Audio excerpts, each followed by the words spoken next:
So today we was in the Dallas Bush Library or something like that, and museum. So hope y'all enjoyed this video. Well, this is the intro. Yeah, intro. So I'm just cut right to the play. So bye.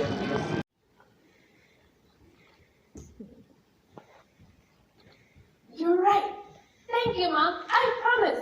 When I get to space, I'll wave to you and Dad from the spaceship. Her mom took her by the hand and they started dancing. You must always, always repeat to yourself, if I can dream it, if I can believe it, if I work hard for it, anything is possible. And May went on dreaming, believing, and working really, really hard, and guess what? She waved to her mom and dad on Earth. The end. We should give an applause. Yay!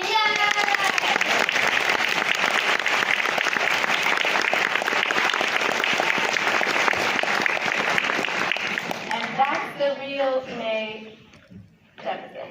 So she went to space on September 12th, 1990. I felt like she deserves a book. She does. Right? Did you all know that Dr. Mae Jameson is a real person? This book was written about a real person. Well, Rhoda, thank you so much for this reading of this book.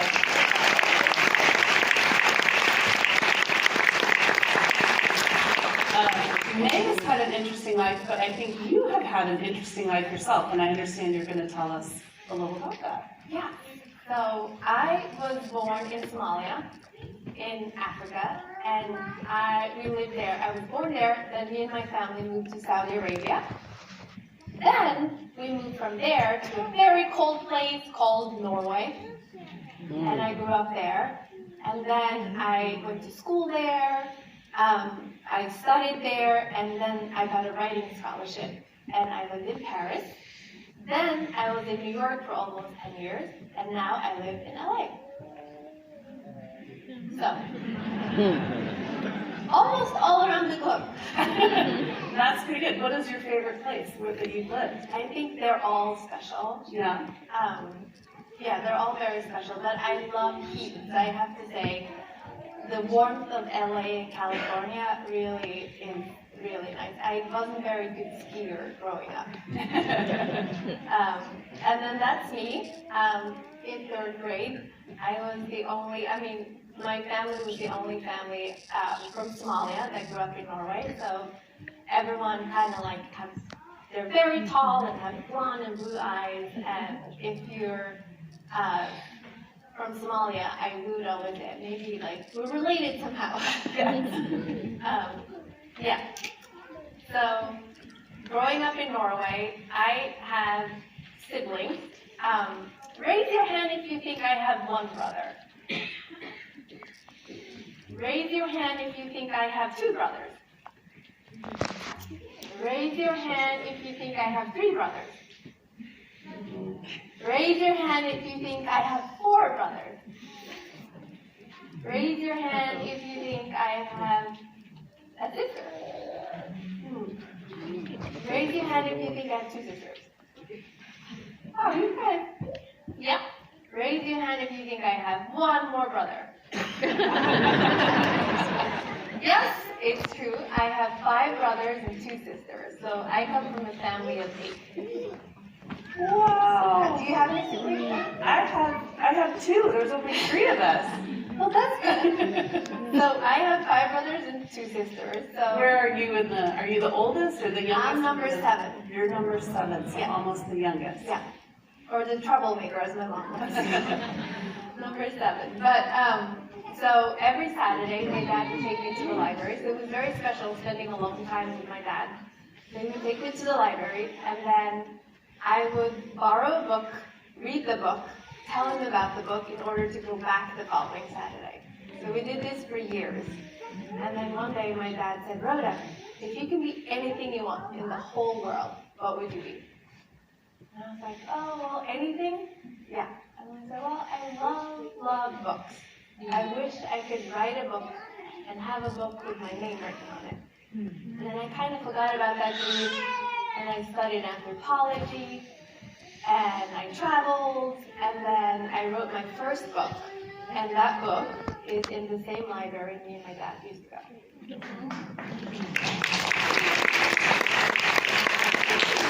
So I just have to ask, what language was that book written in? That book was written in Norwegian. In Norwegian. And now you write books in English. Yes. So English is my fourth language. So, and I have dyslexia.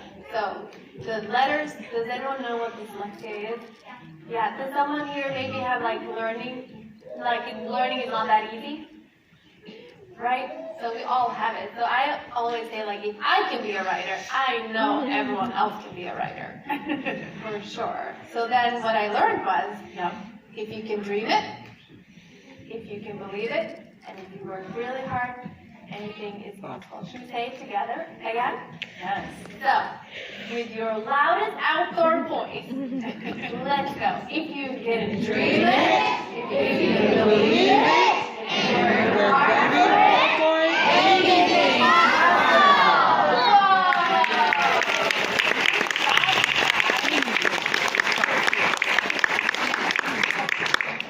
Okay, well, let's talk just a little bit about the book and a few other things before we go across the hall to make rockets and learn about weather. So what gave you the idea to write about May? I don't think I'd heard of her before I read your book. What gave you the idea? So I have two kids, so when they were little and we moved to America, they grew up here. I started reading for them and taking them to the library and books, and it became such an important part. And I was just blown away when I read about May. And I was an adult, and I had no idea. And then I started searching, and then I live by the Toni Morrison quote, if there's a book you want to write, and it hasn't been written, you must be the one to write it. I take that literally. So I was like, I guess I need to write a book. So it was actually just that I felt, seeing how whoever holds the pen tells history, and when history tends to go the way history does, a lot of people are not in books because those books are not written about them, and I really wanted to change that because I wanted my kids to grow up knowing who May is, and all of you guys get to know who May is, and you don't need to wait until you're an adult like us to find out. So, and I really was in awe of her life and work, and it was a mystery to me because I knew a dog went to space, but I've never heard of May Jemison. Yeah, so. Well, you got to meet her. Yes, I got to meet her. What was that like? What's it like to meet a real astronaut? I was just crying. I was like, but I think I have a video. Do you guys want to see a video? Yeah. That's not loud enough. Do you guys want to see a video? Yeah! There you go. Okay, can we show them a little? I have a tiny little video of when I met May a few years ago. This ought to be good. There. May and me. There she is.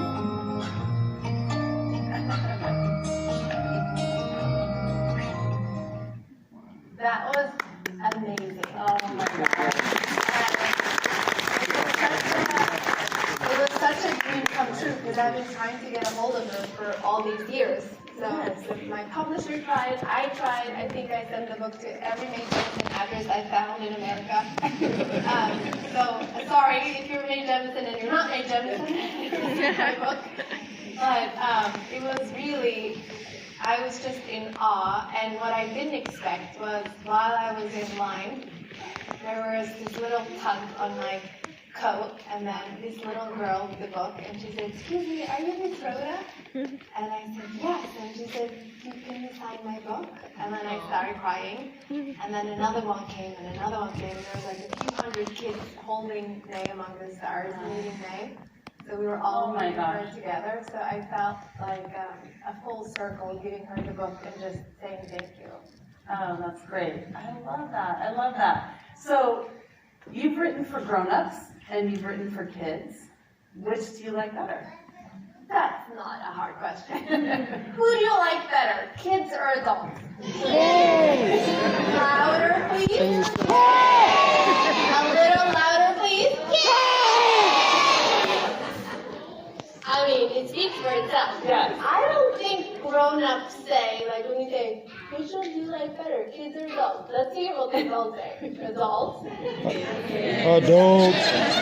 Even the adults say kids. Well, tell us, are you working on a book right now?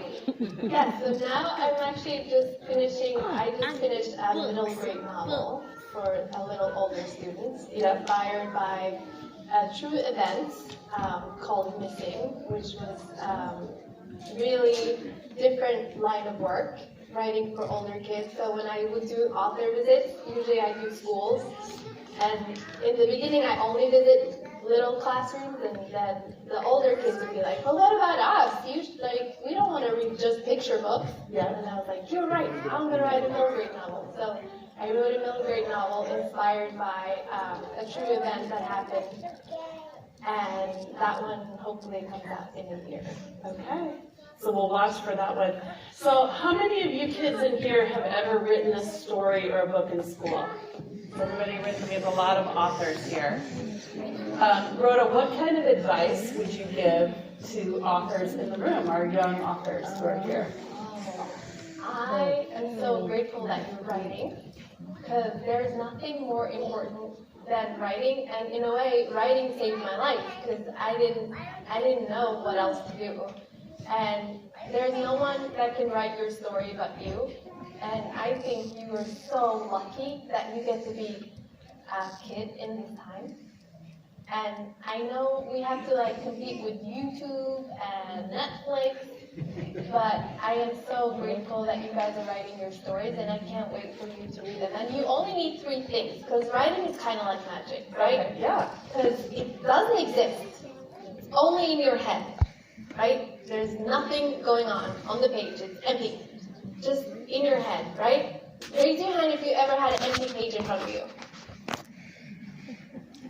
And there's nothing on there. Raise your hand if you have a pencil. Right? So now we have an empty page and we have a pencil. And then there's something in here that, does everyone have a head? Point to your head. There's something in here that is talking to you sometimes, right? And it's a thought. It doesn't exist. But when you write it down, it appears. That's kind of like magic. It is. So the best way to be an author is just to start writing. Yeah, I think everyone is already a writer. They just don't know it. They just don't know it. I love it. Well, one of the things you've done, in addition to writing your own books, you started a publishing house or publishing company. It's called High Tree Publishing. So all these young authors can submit you their manuscripts when they're ready. But why don't you tell them what does that kind of company do, and what do you work on? That's a great question. So I wanted to do more than just writing, because I felt like there's so many stories to be told, and so many writers, and so many illustrators, and I wanted people who have a dream of writing and show them how I made May. Because the way I made May is not the same way traditional publishing is made May. And then show them what I've learned, and then help other authors write their books and their stories, and connect them with other illustrators all over the world. Because I'm going to let you know a secret. It's never been a better time to be a writer or an artist or a girl or a boy or a kid in the entire universe. This is the best time ever you're living in. And then I thought, I should start a publishing house and then help people that want to do what I've done and show them the way. So, and write more diverse books, because the books there's so many books and stories that need to be told, but it's so hard to get published because of the way it's structured and the industry and the rep. So at High Tree, we make books we have a finished manuscript to an actual book. It takes us 3 to 4 months. Yeah, wow. Usually that takes 3 to 4 years. Yes. So we kind of narrowed it down, and then we just had our first New York Times bestseller. Congratulations. What's the name of that book? That one,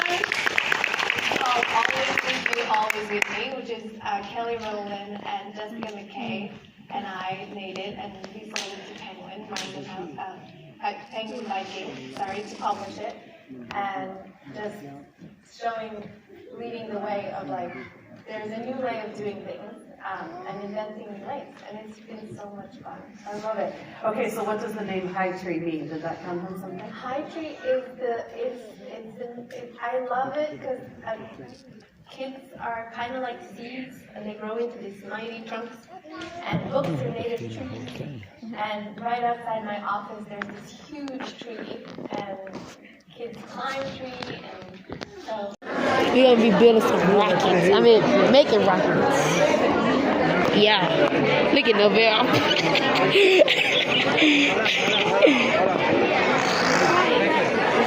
What you say? Straight ahead. Straight ahead.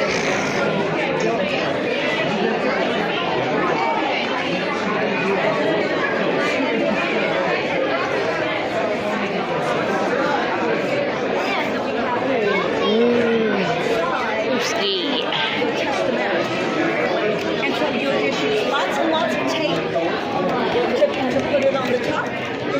Well, I think we're gonna be building rockets. I don't know.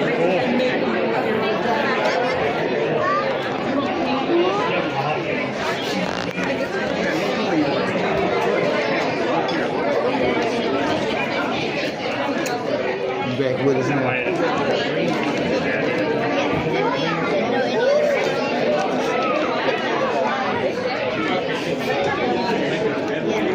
I don't want to take no picture. This place is so lame. I'm hungry. Stop that and be nice. Go up there behind Miss Cherie.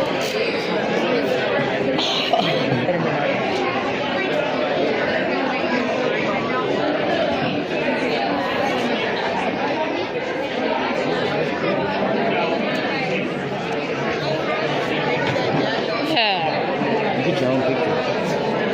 Huh? What I supposed to do? I don't know.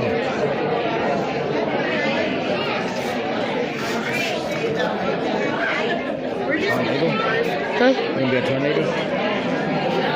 Sure.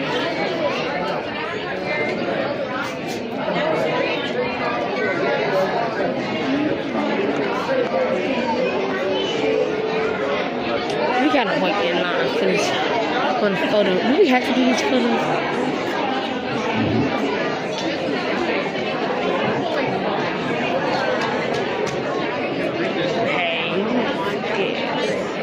Okay, there's enough video and so. Okay. Yeah. Hope y'all enjoyed this video. I'll see y'all in the next one. Bye.